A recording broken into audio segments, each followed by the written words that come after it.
وروره تا چې لمونځ کوه زه تا ته متوجه ولم.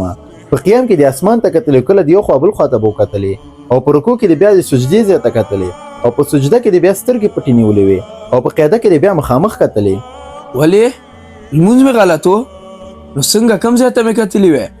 ګوره وروره، ته باید په قیام کې د سجدې ځای ته وګورې، او په زړه کې د داسې راولې چې الله زه له دې خاورې پیدا کړی یم، او په همدې خاورې کې به مې بیرته دفن کوي، او بیرته به مې له همدې خاورې څخه بیا پورته کوي. او په رکوع کې د بیت د پښو غټو ګوتو ته وګورې، او په خیال کې د داسې راولې چې زه کله وفات کیږم نو زما ساه ویستل به لومړی له دوه ګوتو شروع کیږي. او په سجده کې د بیت خپلې پوزې ته وګورې، او په خیال کې داسې راولې چې په قبر کې به مې لومړی د پوزې سر له منځه ځي، او په قاعده کې بیت خپلې سینې ته وګورې، او فکر وکړې چې زما ساه به دلته راټولیږي او دلته به یو اواز پیدا کوي.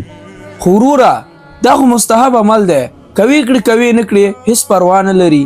نه وروره داسې نه ده. ته پوهیږې چې شیطان د مسلمان په ضعیفو نقطو باندې ډیر زیات تمرکز کوي تر څو مسلمان ترې واړوي. که نن شیطان ستا په ضعیفه نقطې باندې کامیاب شو نو بالاخره ستا قوي نقطه به هم له منځه ویسي.